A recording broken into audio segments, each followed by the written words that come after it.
Welcome to the course on designing a project. This course will explain the tools and techniques used for designing humanitarian and development projects.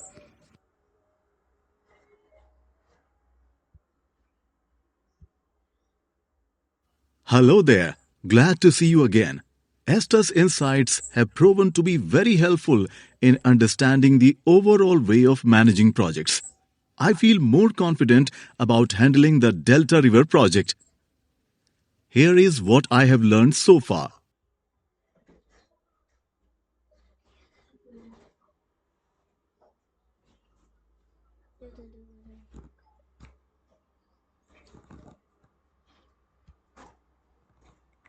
You have learned the basics of project management. Now, let's learn how to design a project. Here's what you will learn in this course.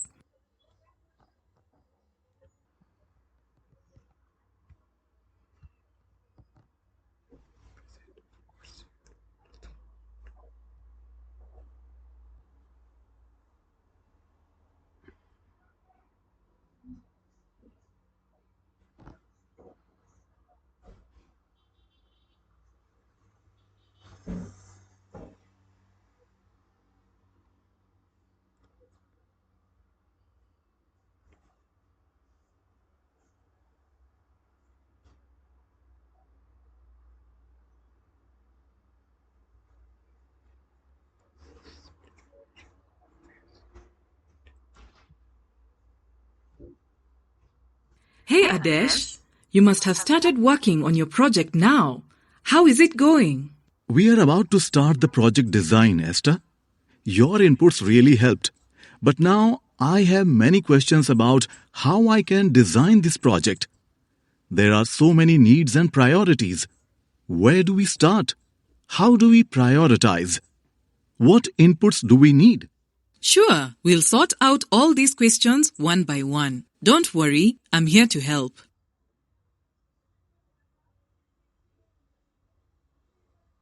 We'll look at a few tools to give some structure to our understanding. We will first look at needs analysis, data analysis, who our stakeholders are, and their interests and needs.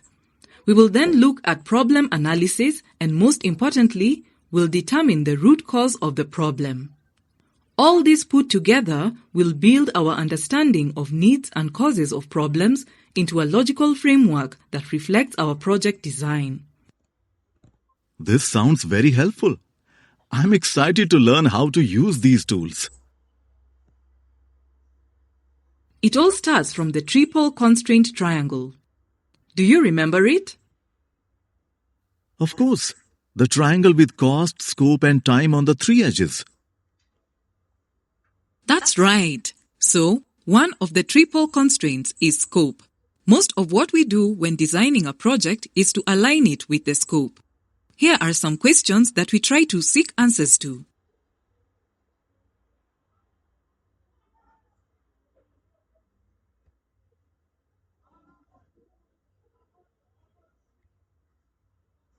The only way you can find out what the needs are is by collecting data. If you don't have any data, how do you know what the needs are? If you don't plan properly for data collection, you may end up with data that is not relevant to the project. You could miss the key information that is critical in determining the needs. But before you start collecting fresh data, check to see if there is any data from previous projects or external sources such as other organizations or local authorities.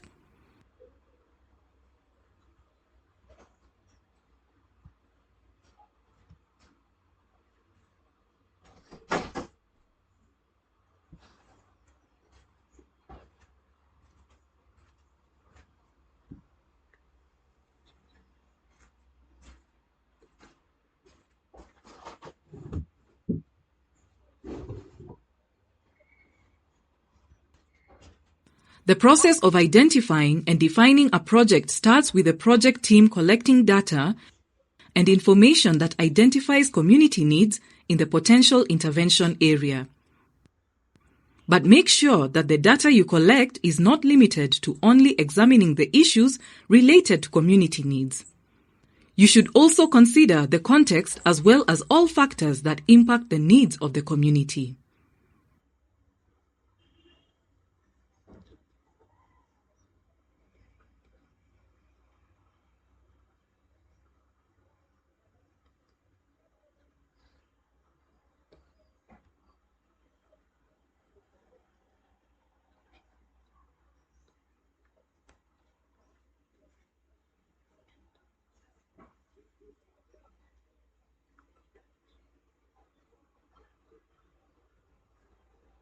Seems easy, right?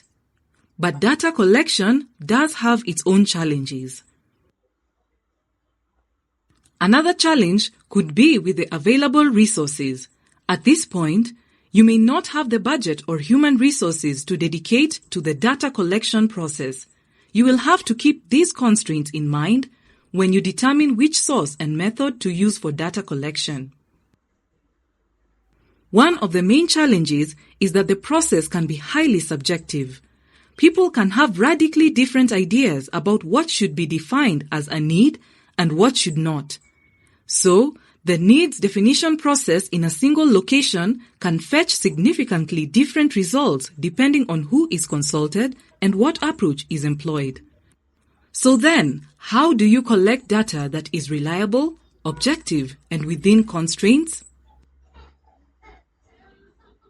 To collect objective data, the data collection should not be limited to the needs and priorities of the targeted community or beneficiaries. You should obtain other information that is relevant at this point in the project so that you have a more thorough understanding of the context. Here is the information you may consider collecting. Legal and regulatory environment. Social and cultural conditions and norms. Infrastructure available and required. Community strengths, opportunities, and vision. Biological or physical environment. Organizational networks. Previous successes. Organizational capacity. However, before you begin the data collection process, you should develop a plan that states the purpose of the data collection, the resources available for conducting the data collection, the human resources required, the time frame available for conducting the data collection or needs assessment, coordination with other projects or organizations that need the same information, the information that is already available.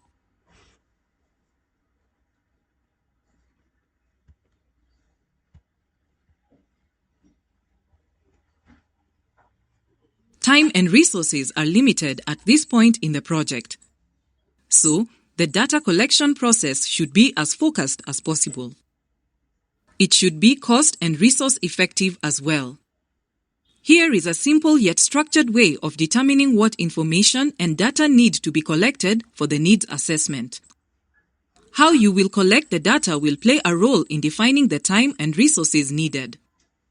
You can download this template from the Resources tab.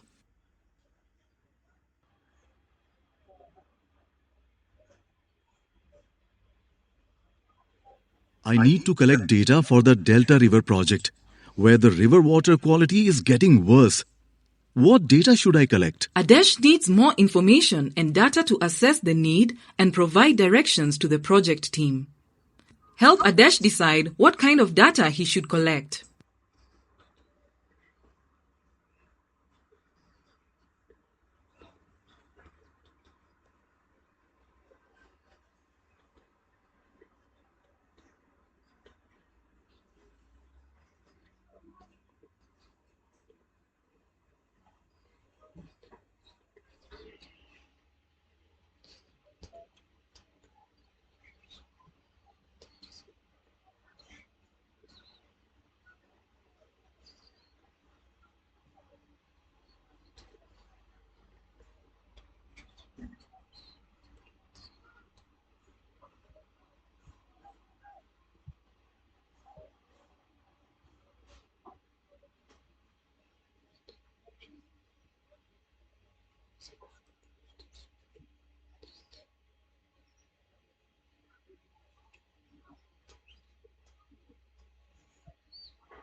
I now know what data I should collect for the Delta River project. But how can I collect this data? Would you help Adesh in figuring out how he should collect the necessary data?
What human resources would I need for the data collection process? What will you advise Adesh?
I know what kind of data should be collected for my project.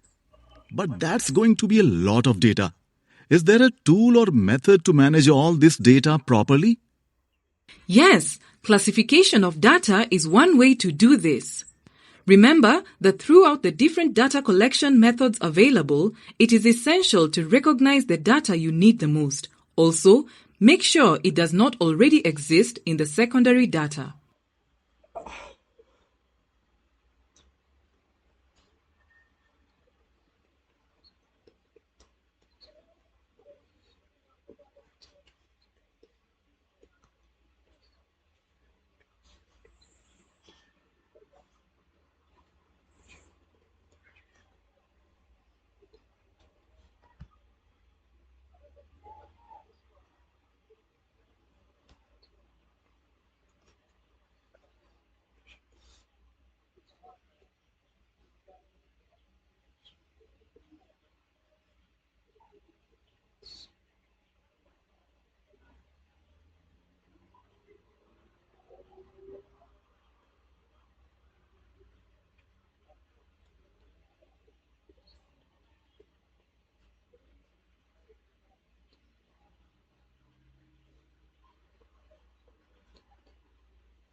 Before choosing any data collection method, you must weigh the strengths and weaknesses of each data type against the available time and resources. Only then, select the most appropriate and cost-effective tools and approaches. Here, I have some of them charted.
So, which data collection method is the best?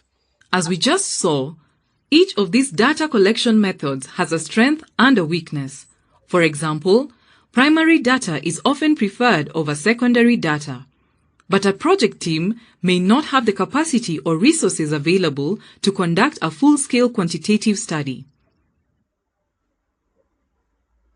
So, you see, while primary data collection can help you gauge the precise needs of a project, collecting it can take a lot of time, effort, and resources. Therefore, many organizations recommend that the first round of data collection should rely on secondary data, and the subsequent rounds should use primary data to fill in the gaps.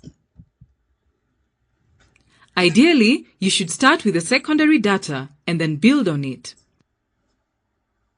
And then the secondary data can shape our thinking of collecting the primary data. Also, consider that the quantitative data is more complex and more expensive than qualitative data.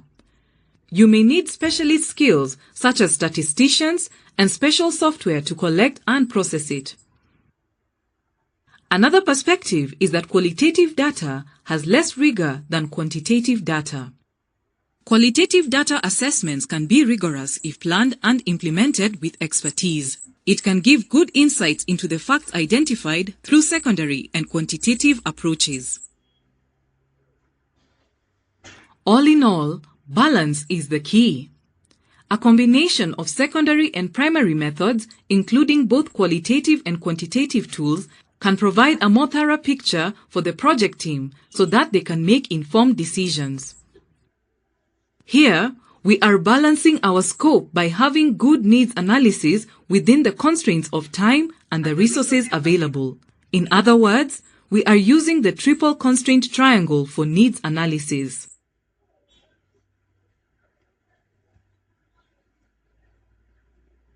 Another important question you need to ask yourself and your team is how the data will be used. If there is no acceptable answer to the question, do not proceed. Don't waste time and resources on collecting data just for the sake of it. Many assessment exercises have collected extensive data, which have produced large documents that often sit on the shelf collecting dust. These documents are a poor use of resources, can be an intrusion on the lives of stakeholders, and create false expectations that could damage important partner and/or beneficiary relationships. Whenever you begin data collection, keep these questions in mind.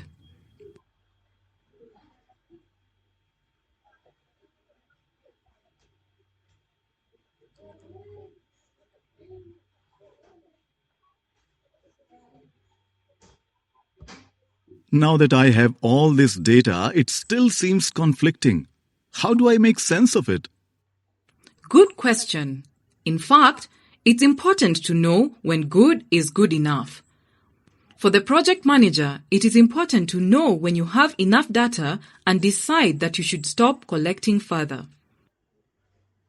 When you have enough data, the challenge will be to ensure that the community's needs are identified accurately and honestly. You and your team's ideas should not be based upon personal observations and experiences or about what type of project or service is preferred by a specific humanitarian or development organization. Be neutral and don't give promises while processing the information. Humanitarian and development organizations need to avoid sharing priorities with the community before identifying their needs.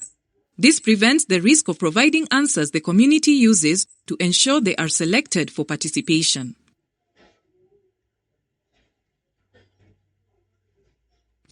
Data triangulation is a concept that can help us limit subjectivity and reduce bias in problem definition and work through different perspectives of the real needs. Triangulation is a technique that helps us validate data by cross-verification from more than two sources. For example, if a study uses only one data collection method, you will believe that the findings are strong. But if an investigator uses two methods with different perspectives, the results may well clash. Add one more to it. You may hope that the results of at least two of the three will reinforce each other. On the other hand, if three conflicting answers are produced, the investigator knows that the question needs to be reframed and methods reconsidered or both. At its core, triangulating data increases the confidence and validity of the assessment's results. By combining multiple perspectives and methods, researchers can hope to overcome the weaknesses or biases and the problems that come from a single method or a single observer perspective, thereby increasing the credibility and validity of results. Jonathan Bradshaw, an American sociologist, created categories of social needs, and this can be used to help with triangulation. In this approach, he emphasized that needs assessments should include 4 types of needs in a community and that the presence of all the types would indicate a real need. Bradshaw's 4 categories of social needs include felt, expressed, normative, and comparative needs.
The triangulation approach seems quite useful for my project. So, if I were to apply this to my project, how would I differentiate between felt and expressed needs? I mean, often what we feel is what we express, right?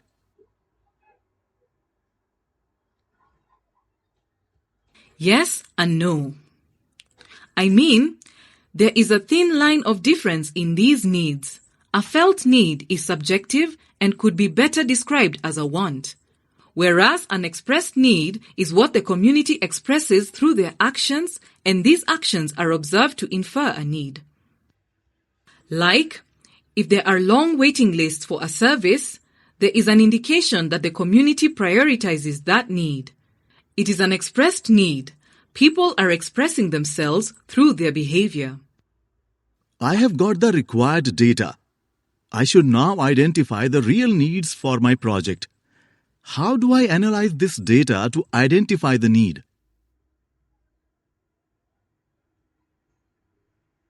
Adesh should use Bradshaw's categories of social needs to identify the real need. A group of community members indicates they want a health clinic. What type of need is this? Choose your response and select Submit.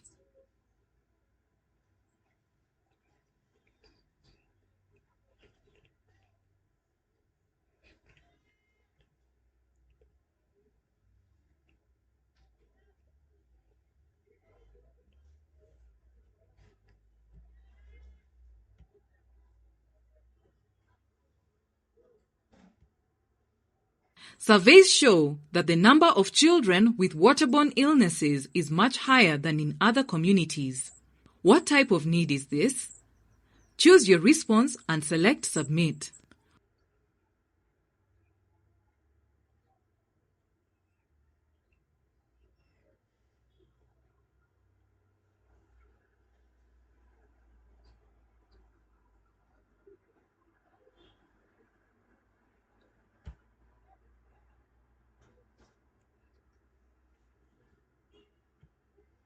Specialists indicate that the level of fecal waste in the Delta River is above the established norm. What type of need is this? Choose your response and select Submit.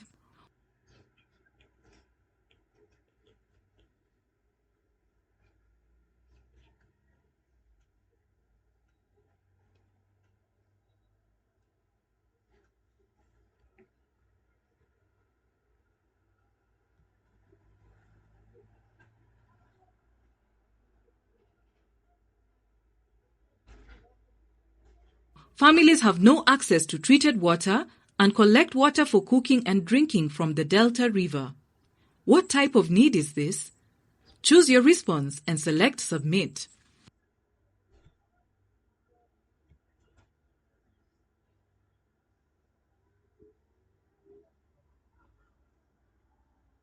Esther, are there any projects where we won't need a lot of data collection and the needs are clear in the beginning?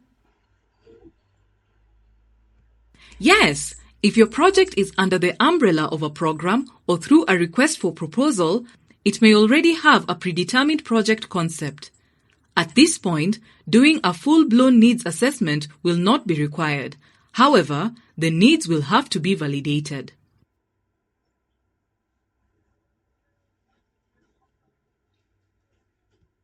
In some cases, like emergency response, there is no time to conduct a thorough needs assessment. You have to use the information immediately available to you. In such a case, as soon as the time and resources permit, you should refine and do a more thorough needs assessment. However, you will further define and validate the needs through a simple need validation process. You may want to gather data related to the targeted beneficiaries and the context in which you will be implementing to ensure that the project is viable and the previously identified needs are still valid.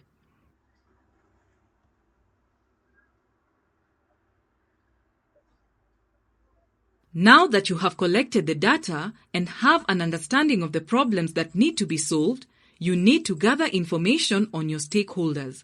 Stakeholders are the organizations and people that have an interest in the project and might have an impact on it. So, let me guess. You are implying that next, I should learn all about the people I'm going to work with, right?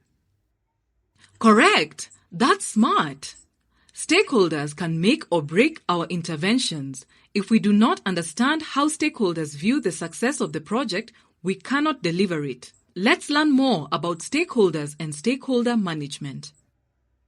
When stakeholders are overlooked or misunderstood in the project, or their interests are poorly managed or excluded, it can often result in unexpected and undesirable outcomes.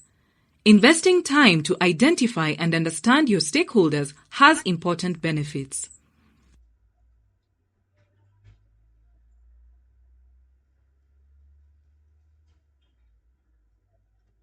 To manage these stakeholder relationships, your project team needs to follow a process. The team members need to understand the reality and complexity of interests and relations. They need to evaluate and predict the positive and negative project impacts on all stakeholder groups. Further, they need to design and implement engagement plans that encourage participation and strong communication. This will help us in creating the conditions for us to manage stakeholders effectively later as we go through the project. A strong stakeholder management system includes various aspects as shown.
During the design phase, you should begin by first identifying and analyzing all the stakeholders related to the project.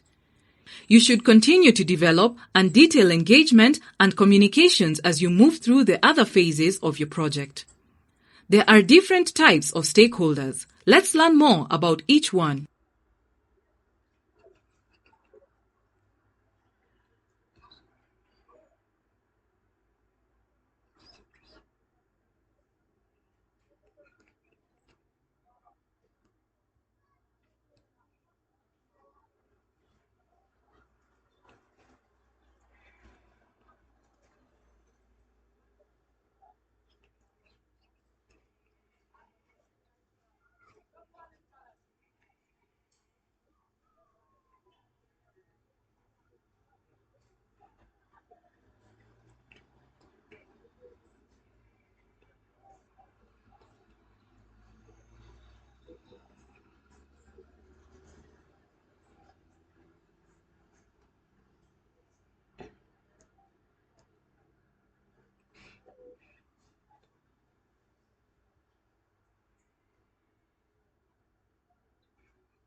The same stakeholder may have different perspectives. If you know what the different roles and perspectives within a stakeholder organization are, you are better placed to engage and communicate with them. Here are some considerations when classifying stakeholders into categories.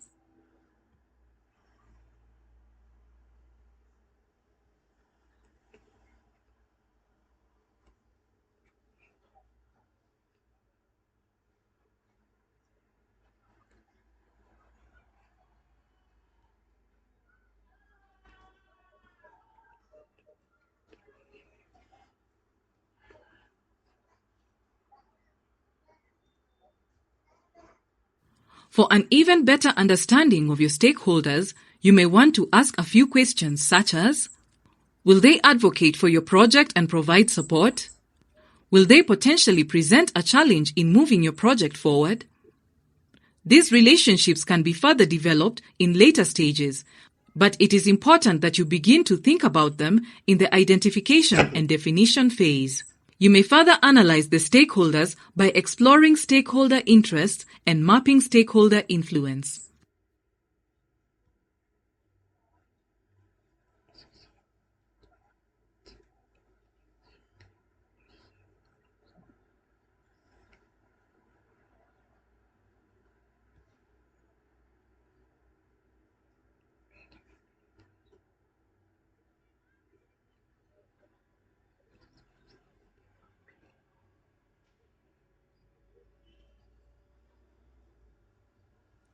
That's a lot of analysis. And I'm sure there must be an interconnection between the stakeholder relationships. How do we analyze those? Are there any specific techniques for that? Yes, we have several techniques, but the simplest one is using Venn diagrams to analyze and illustrate the relationships between the key stakeholder groups. The Venn diagram is developed from the perspective of a single project stakeholder or a group of project stakeholders. Each circle in the diagram identifies a stakeholder involved in the project. The size of the circle can help indicate the relative influence of each stakeholder. The spatial separation is used to indicate the relative strength or weakness of the working relationship or interaction between different groups. Interesting.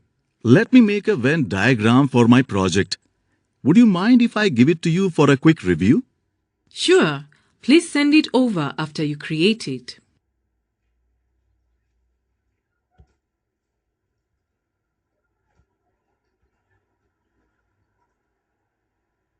Adesh, I just received your Venn diagram. This looks good. Would you like to discuss this? Yes, I will walk you through it.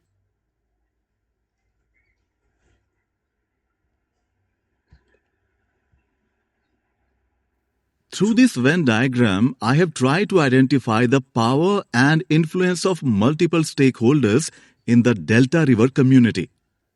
The diagram is portrayed through the perspective of one of the stakeholder groups, in this case, the most vulnerable families. The size and location of the industry circle indicate it is very influential but remote. Using the same logic, the Environmental Protection Agency is remote and clearly aligned to interests of the industry. Vulnerable families represent the interests of the community at large and have a close relationship with farmers and cooperatives. Impressive. I'm curious to know, how did you get this information? Well, detailed discussions with staff, community members, and some people who have worked in this area and know the context helped me gather the necessary information and create this Venn diagram. Good job. You've nailed it.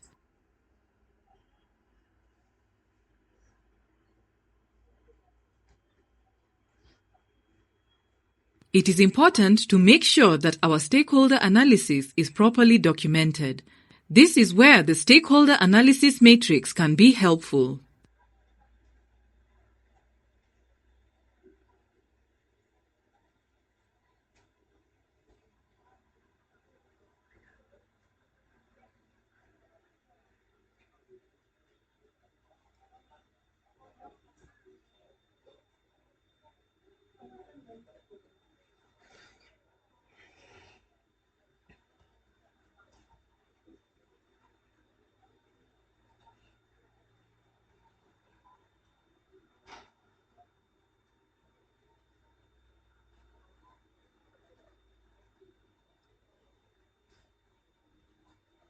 Let's have a quick look at the stakeholder analysis matrix for the Delta River project.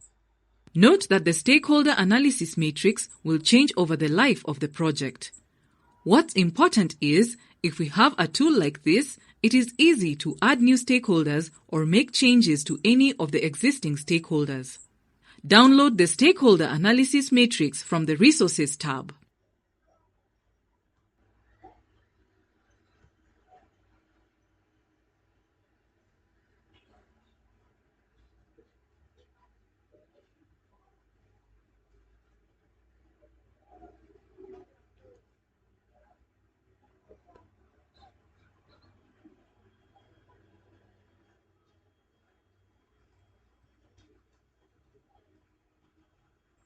You will be presented with a scenario where you will have to put yourself in the role of the project manager for the Delta River project.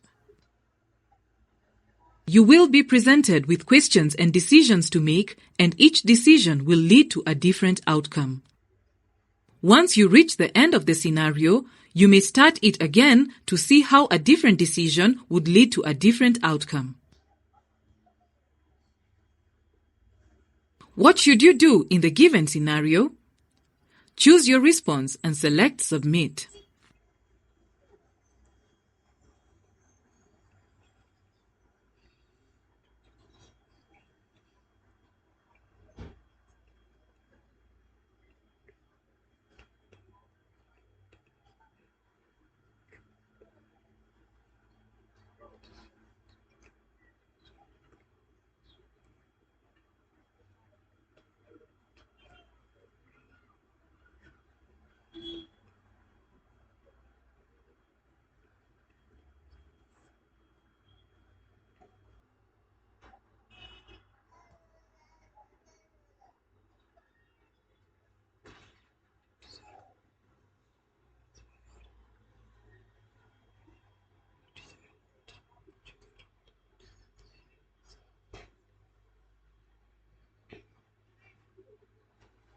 You design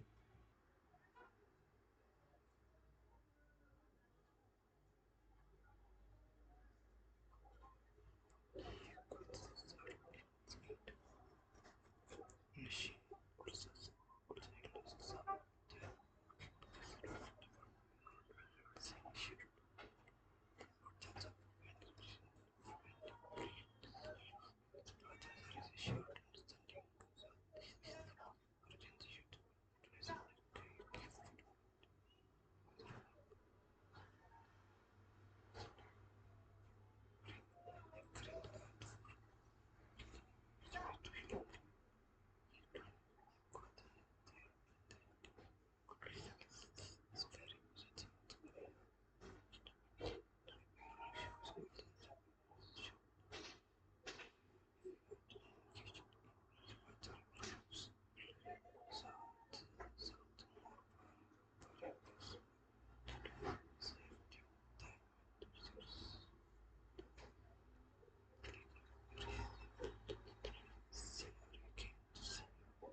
Now that I understand.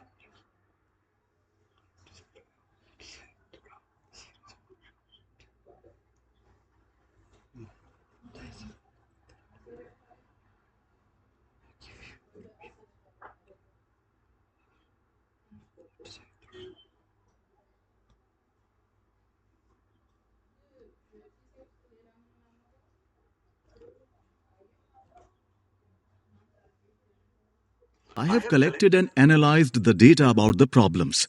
However, do I really understand the causes of the problem? I mean, I don't want to only work on the symptoms but also the underlying causes. Correct! You are thinking in the right direction. If we work only on the symptoms of the problem, we may mask the causes and make things worse. In your project, if you do not reduce the amount of fecal waste going into the water, the problem will not be solved. Let's look at some tools to nail the causes of the problems.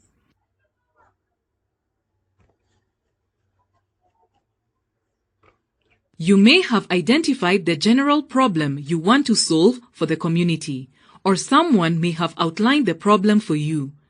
A great way to further refine and detail your project intervention priority is to use a problem tree.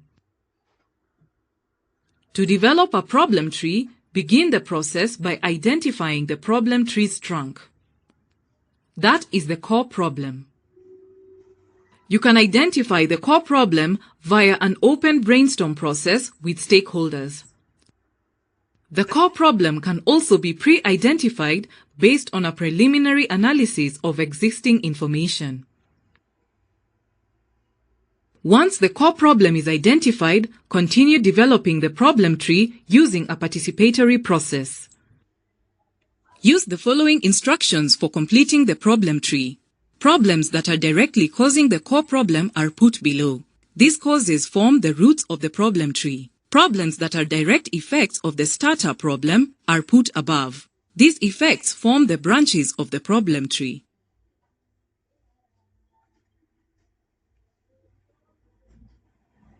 The guiding question behind the logic of the problem tree is, what causes that? If two or more causes combine to produce an effect, place them at the same level in the diagram. Use cause and effect arrows to connect the levels of the problem tree. In a problem tree, you may add additional levels to get to the absolute root causes of the starter problem. It is also important that you explore the problem as a whole and not as a preconceived idea.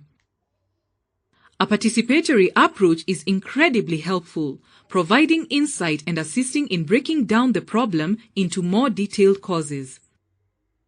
Just remember, you need to keep going and iterating until you really feel that you've understood the causes of the problems. Download the problem tree template from the Resources tab to use it for your projects.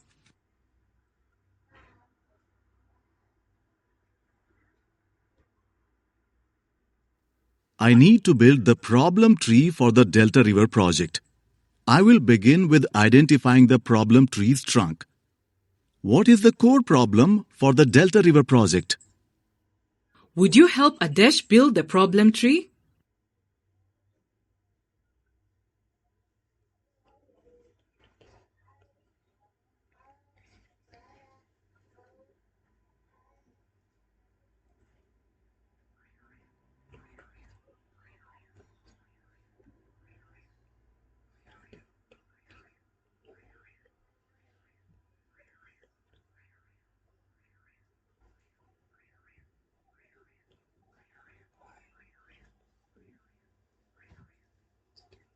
Wow.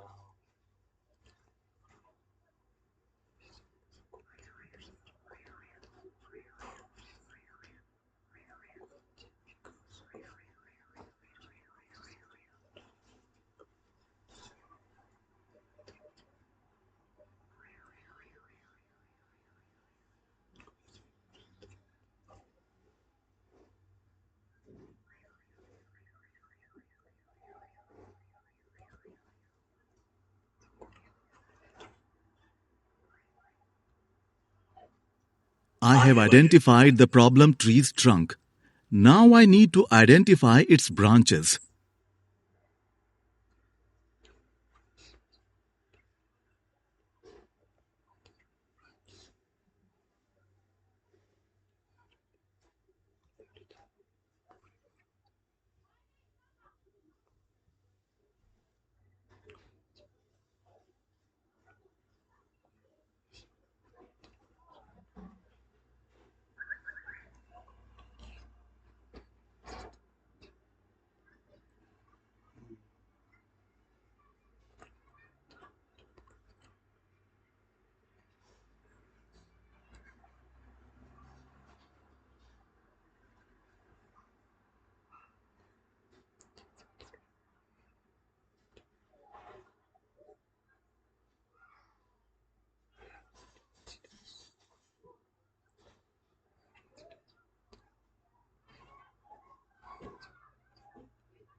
After identifying the problem tree's trunk and branches, I need to identify its roots.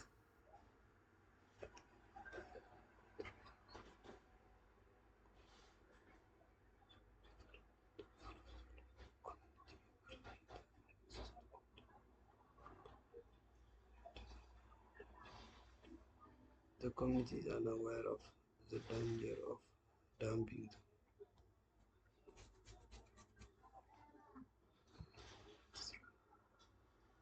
Communities are unaware of there is no access to quality latrines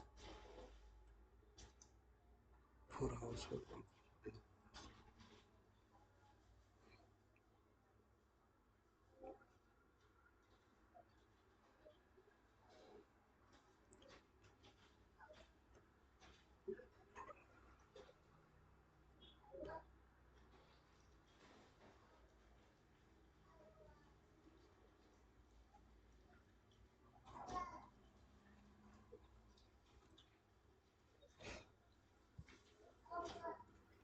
I need to further refine the causes in the Delta River problem tree. What could be the reasons for the community not knowing the dangers of dumping waste into the river?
I need to further refine the causes in the Delta River problem tree.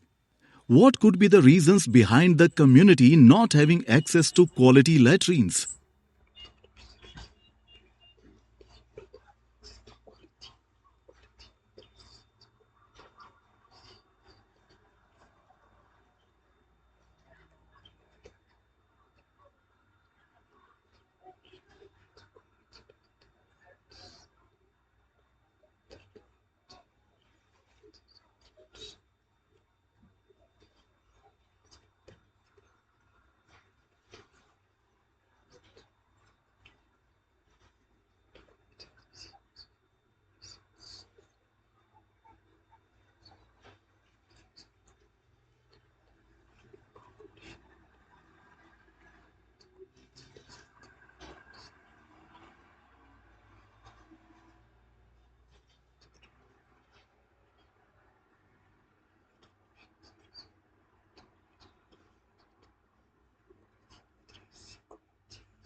I need to further refine the causes in the Delta River problem tree. What could be the reasons that poor infrastructure is preventing the installation of the sewage system?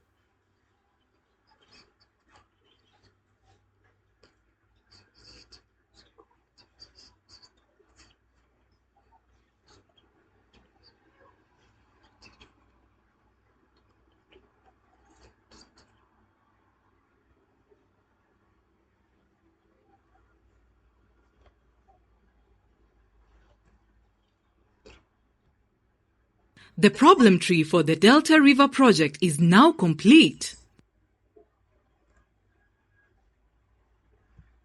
Let's look at some best practices that you should follow and some common pitfalls you should avoid when building the problem tree for your project.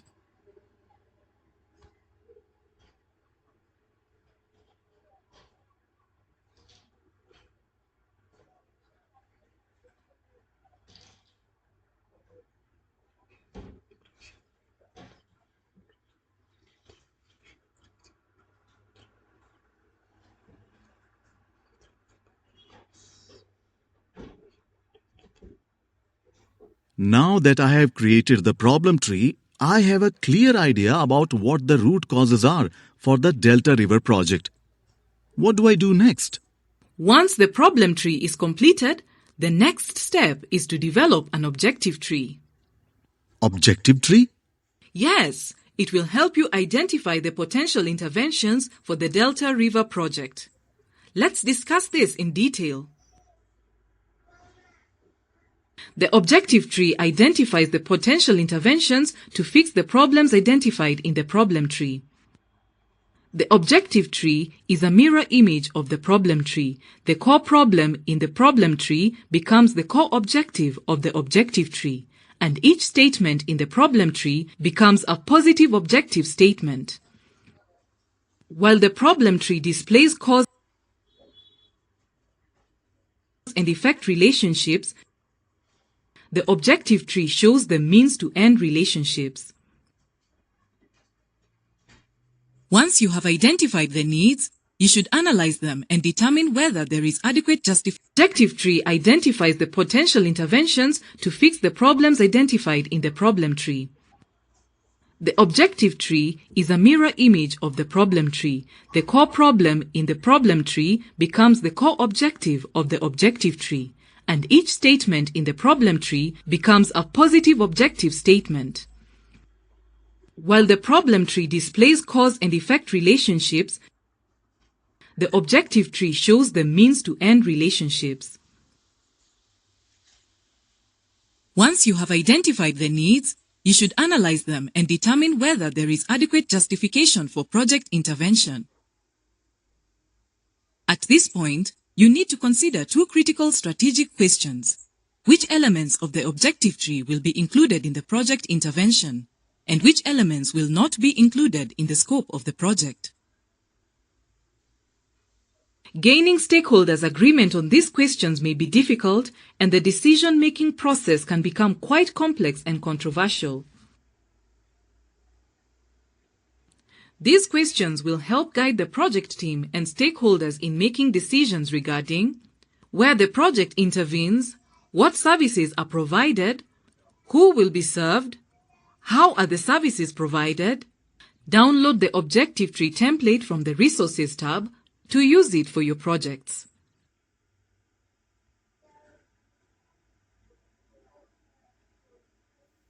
I now need to build the objective tree for the Delta River project. I will begin with identifying the objective tree's core objective.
Mata cikir, mata.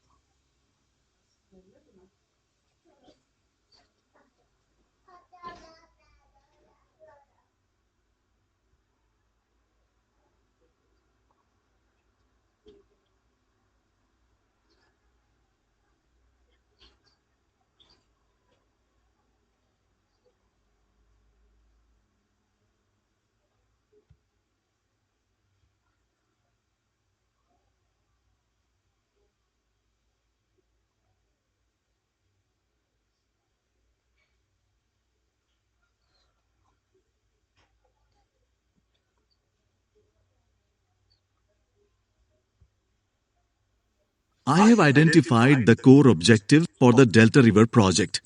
Now I need to write the objective statements for its branches.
I will now need to identify the objective statements for the routes.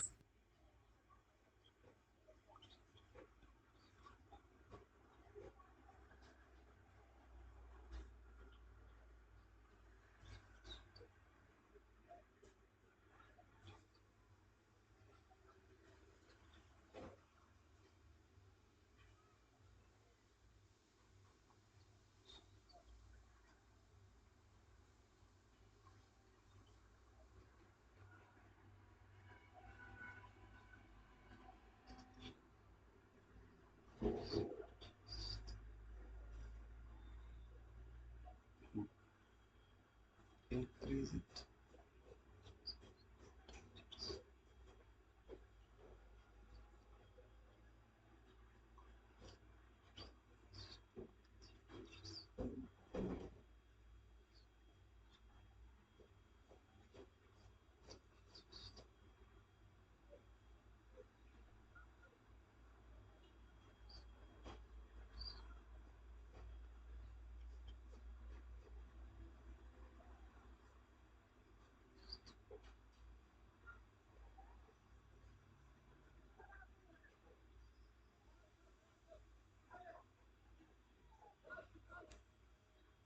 I need to further refine the objective statements in the Delta River objective tree.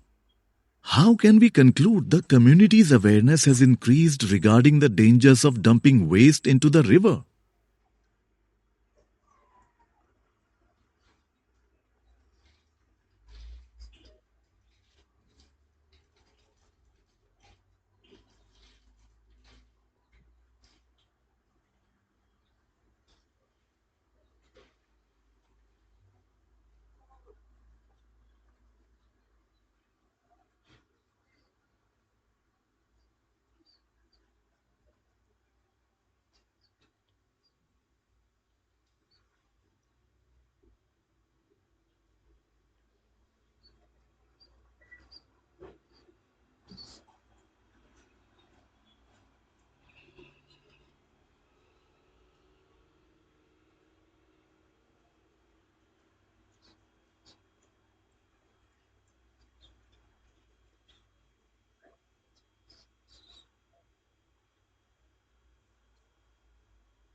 I need to further refine the objective statements in the Delta River objective tree.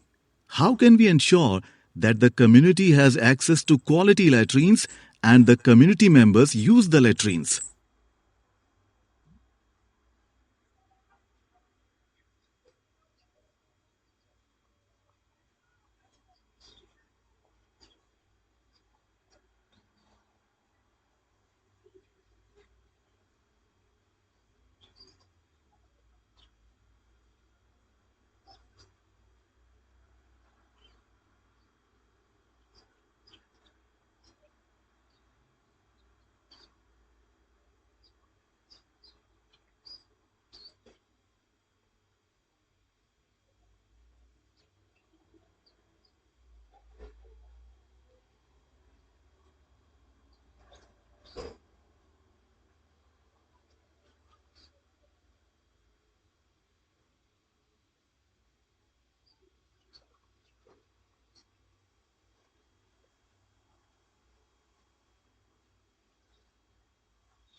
I need to further refine the objective statements in the Delta River objective tree. How can I improve the infrastructure to allow sewage system installation?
The objective tree for the Delta River project is now complete. Remember, objective tree statements are written as positive statements.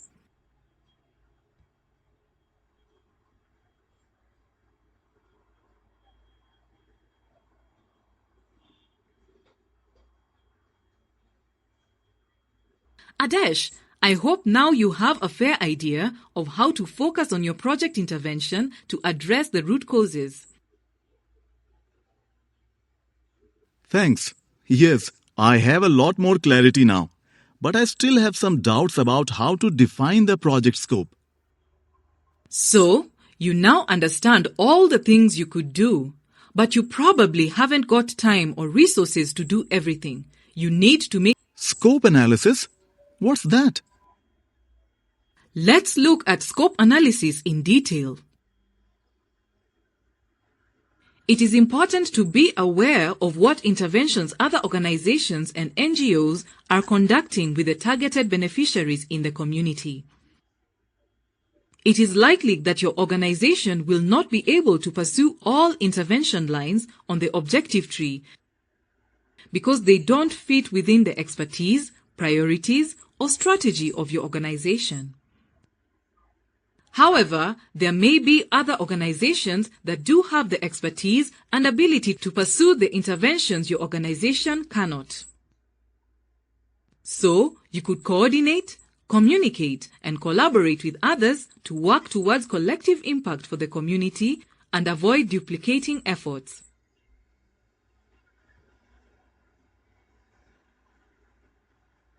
Thanks for helping me build the objective tree for the Delta River project.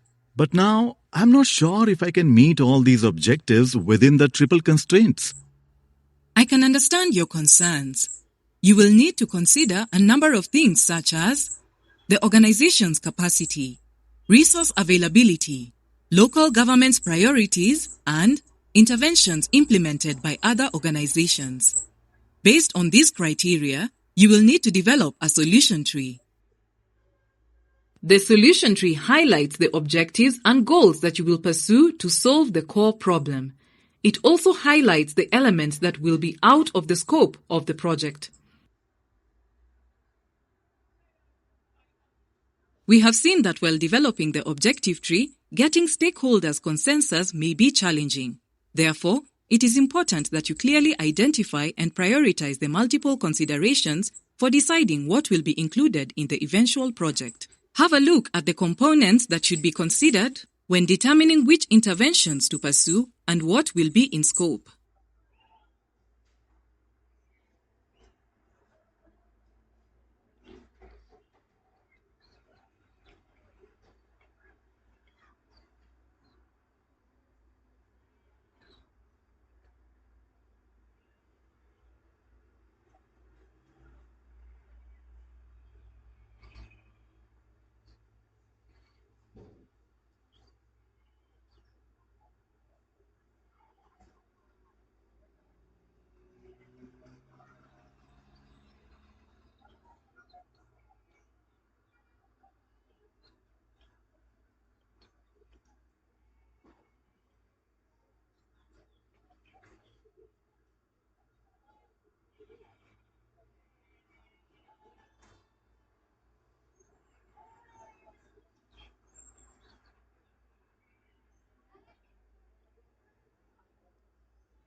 In practice, working out what we are going to do in the future is not simple. We might identify a large number of potential interventions, but we might not be able to implement all of them. At this point, your organization should consider 3 critical strategic questions. Which elements will be included in the project intervention? Which elements will not be included in the scope of the projects? And what are the criteria that will be used to make these decisions? These questions may prove to be difficult, and you may be confronted with numerous alternatives. At this juncture, you must outline concrete decisions about the scope of the project. Ask yourself, where will the project intervene? What services will be provided? And who will be served?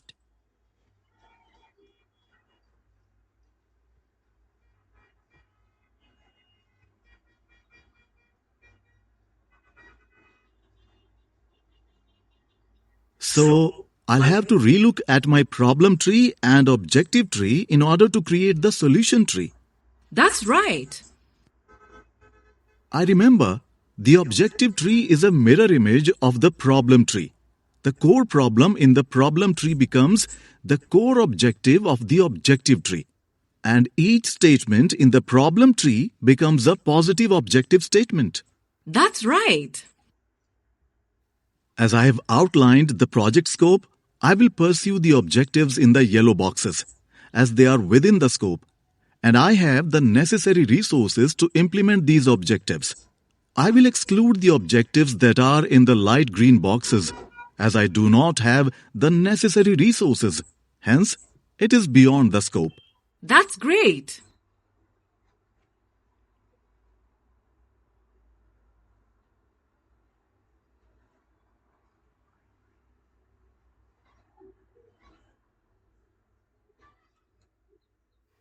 Esther, I feel that identifying the needs and priorities for an intervention is really complicated. I'm afraid to think of what will happen if our needs assessment, the requests from the donor, and the feedback from the beneficiaries don't align. What would we do in such a case? To think of it, this can be a really challenging scenario. As the project manager, how will I decide which priority or need to accommodate first? I know what you mean, Adesh. What's important here is to be clear about what you're going to do, that is, what's in scope, and what you're not going to do, that is, what's out of scope.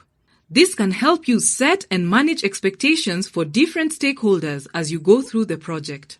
You also need to note that stakeholder and project governance engagement is critical when there are competing priorities.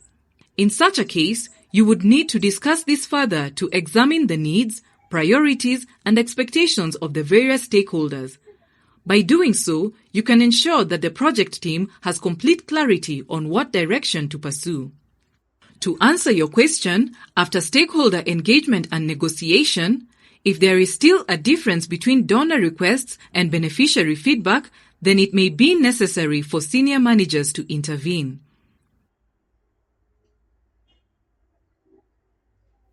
I know what my intervention is going to be, but now, how do I turn this into a plan? Do not worry about the plan just yet. First, let's complete the design process, how the intervention is going to be structured. Let me tell you about an essential technique called the logical framework.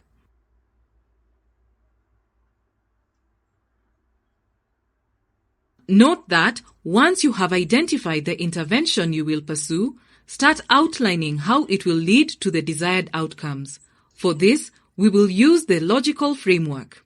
The logical framework matrix identifies and communicates the logical relationships in a project by tracking the vertical and horizontal reasoning that connects the levels of the matrix. The relationship between the elements on each level of the logical framework illustrates the vertical logic that will result in the achievement of the project's ultimate goal. We go by a 4-level logical framework model that includes the 4 deliverables as shown.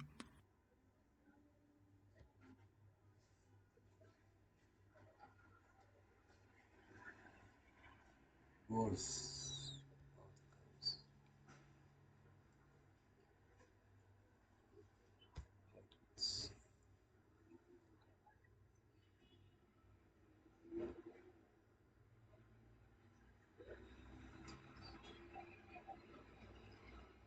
As a project manager, your primary responsibility is at the activity and output levels, as these are what you have control over at the project level.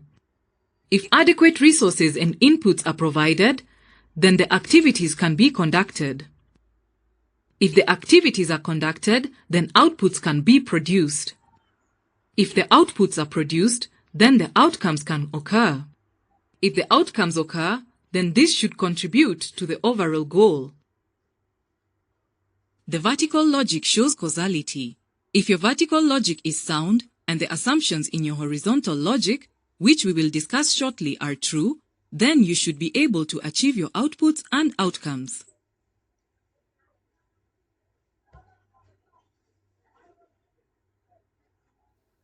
I feel it will be a good idea to build the logical framework for Delta River project. Absolutely. It will help you achieve your project outcome. What is the goal for the Delta River project?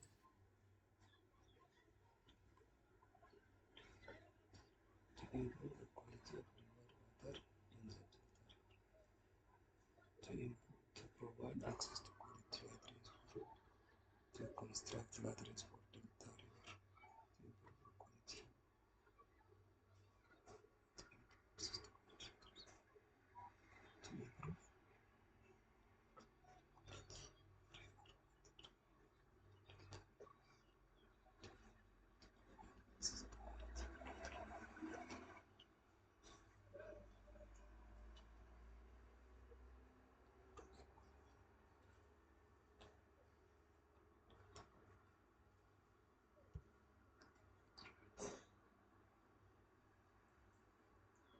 What is the outcome for the Delta River project?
What are the outputs for the Delta River project?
Quality water is to be constructed. Local municipality to be trained on the maintenance of water issues.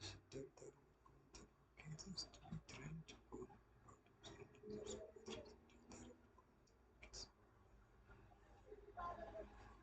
River communities.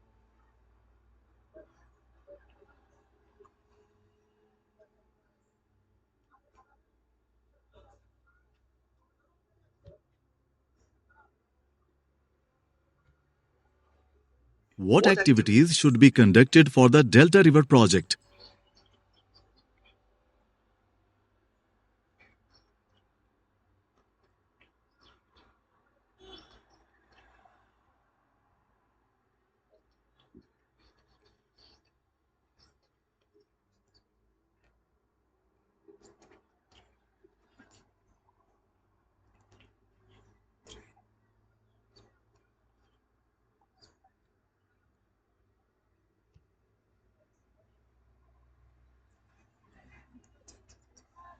Build the lateral couple.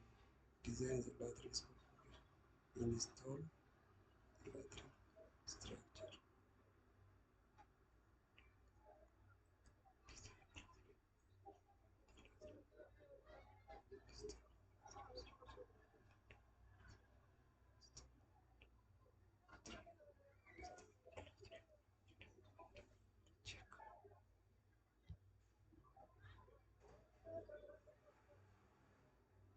According to the intervention identified and defined using the current and future state analysis, the vertical logic of the Delta River project looks like this. Good job! This may not be a comprehensive description of the objectives, but it can be provided as an example to illustrate the if-then relationship of the Delta River project. Let's now understand the variations of the logical framework. Adesh, before we proceed, I want to know what assumptions you're making about building latrines. Do you have anything particular in mind? I'm assuming that we will get the materials on time. I also assume that people will use the latrines after they have been built. Your assumptions are right, but have you considered what would happen if these assumptions are false? For example, what if people don't want to use the latrines? Well, if this assumption is false, then the project will probably fail, or it will be very difficult to achieve the project outcomes. That's right, and that's why we need to have the right assumptions and horizontal logic. What is horizontal logic? How can I represent it? Let's discuss horizontal logic and assumptions in detail. Here is how the horizontal logic of the logical framework looks.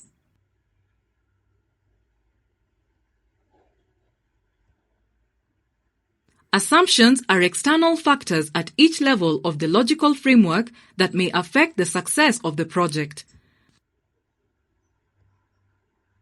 Assumptions complete the horizontal logic of the logical framework. These assumptions must remain true for the activities to lead to the outputs and for the outputs to lead to the outcomes. An assumption is a hypothesis about necessary conditions, both internal and external, identified in a design to ensure that the presumed cause-effect relationships function as expected and that the planned activities will produce expected results.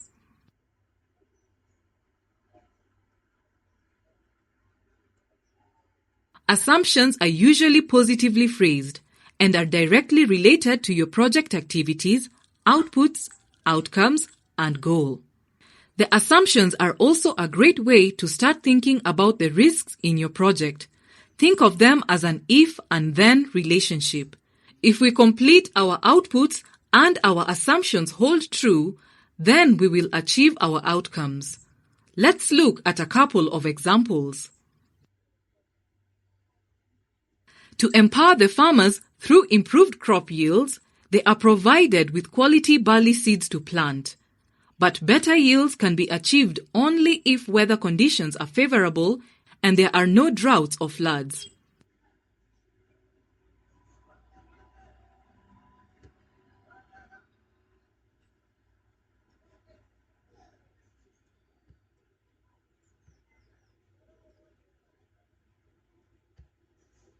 To improve nutrition for vulnerable children, they are provided with 3 nutritionally complete meals per day. But nutritional requirements can be met only if the children don't have any underlying health conditions that prevent them from absorbing the nutrients.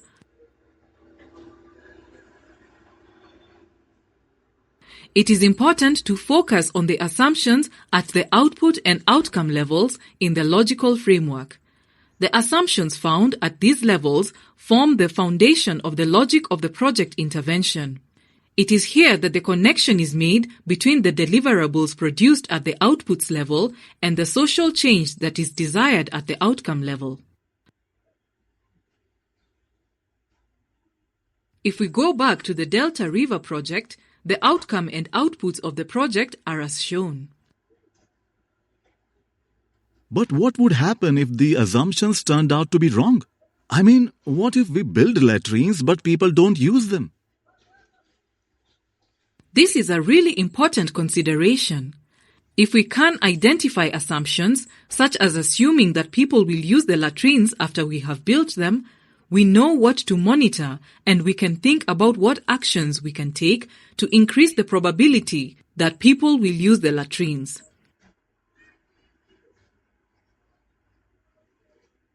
We have discussed the objectives and the assumptions, but we haven't discussed the indicators and means of verification yet. Good observation. These are the final elements of the logical framework. Let's first understand what we mean by indicators.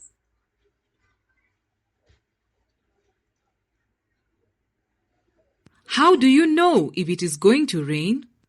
Well, there are a number of ways to find out. I may look out of the window and see if it's cloudy. I can look at a weather app on my phone. I may listen to the weather forecast on the radio. And I may look outside and see if people are carrying umbrellas. Exactly. These are all indicators in real life to find out if it is going to rain. Similarly, we need to find out what are helpful indicators for our project. An indicator is a quantitative or qualitative measure used to describe change. For the indicator to measure change, it must have a baseline, that is, a measure or description of current performance of the entity as an initial reference point. Baselines must be defined at or near the beginning of a project. Performance during project implementation is measured against a target, that is, the improvements, change or achievement expected to happen during project implementation. These indicators provide the following benefits. They measure the project's accomplishments. They communicate the performance to be achieved. They bring in the clarity on expectations. The indicators are a very useful concept. Can you teach me how to identify indicators? Yes, indicators are really beneficial. Here are some guidelines to identify indicators when building a logical framework.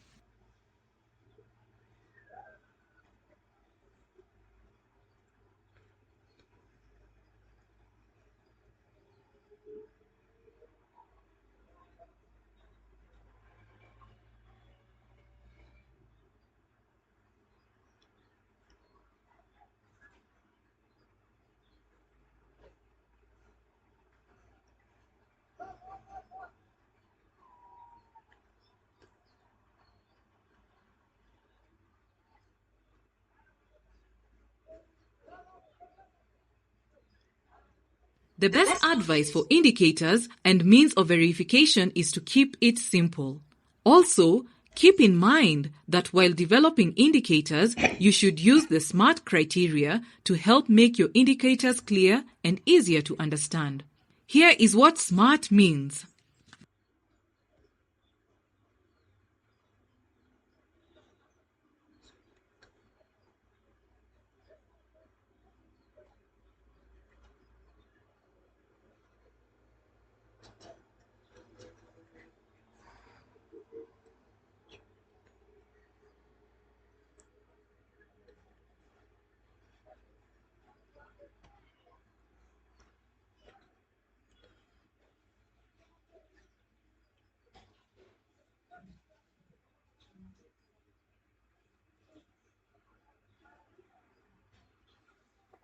What SMART indicators should I choose for the Delta River project? Choose your responses and select Submit.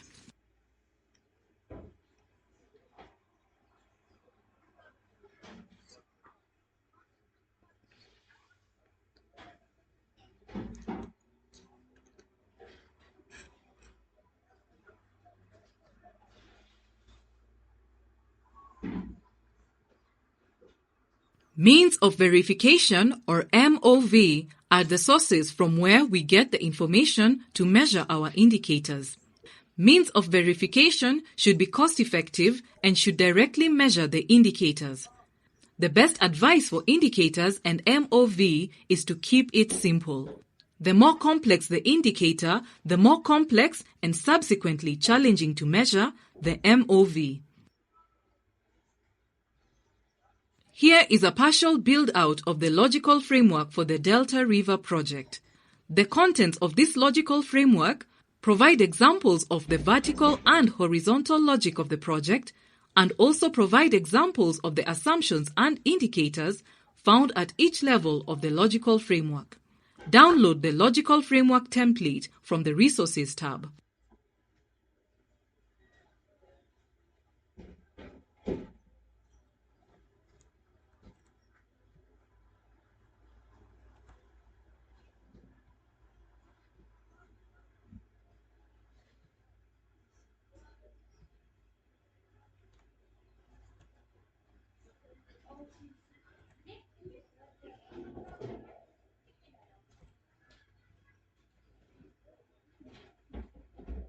There are a few components in the logical framework of our Delta River example that we need to study in detail.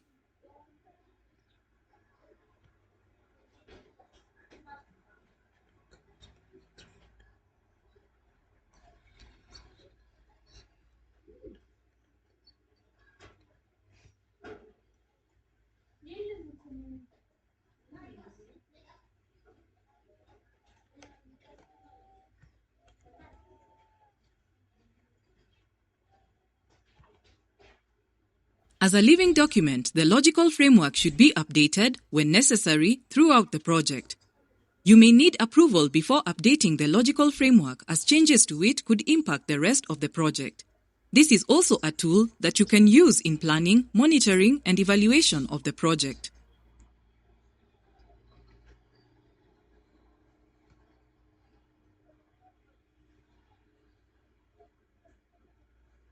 Logical frameworks can seem overwhelming, primarily because you may feel that every donor and organization uses a different version. The differences between logical frameworks from organization to organization are usually just terminology. The vertical and horizontal logic remains the same regardless of the terms used to describe each level. The trick is to be clear about what you want to do. Then, you should be able to fill in each cell of the logical framework.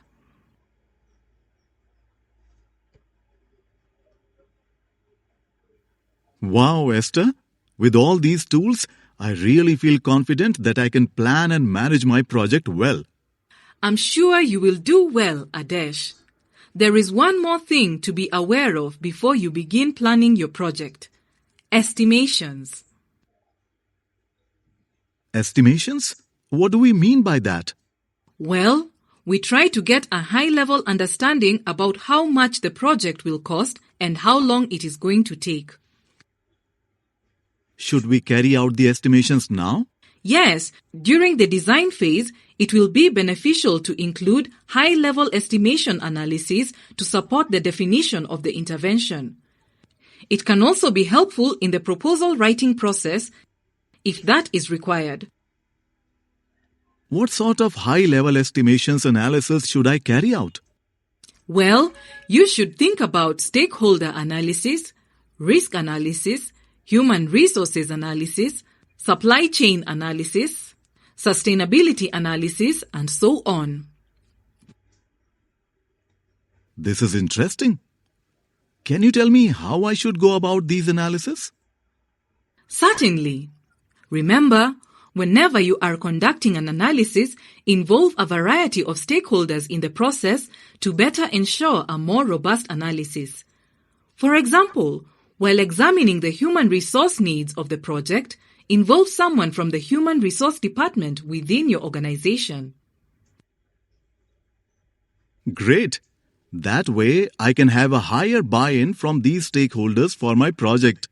Exactly. Also, including these stakeholders early sets the tone for their involvement and participation for the rest of the project. You have now seen all the tools needed in the project design phase. Now, you may want to start making decisions on how the project will move forward. You need to start thinking about the framework for the project even at this early stage. The reality is that there is often little time between the approval of a proposal and the expected implementation of the project. If you stagger your analysis and start the work of developing the project early on, the process from proposal approval to project implementation will be more balanced and comprehensive, leading to a smoother transition between the phases.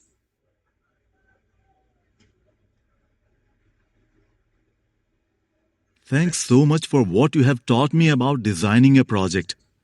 I have learned a lot and feel confident to start the next phase on project planning. You are welcome.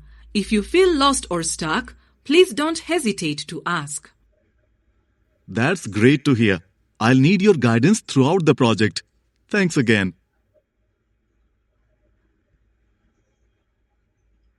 Adesh seems to have grasped things very quickly.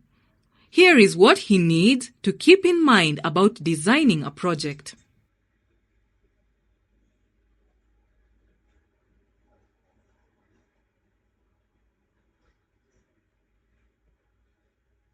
The tool templates we discussed in this course and the video links on how to use these tools are available in the resources section.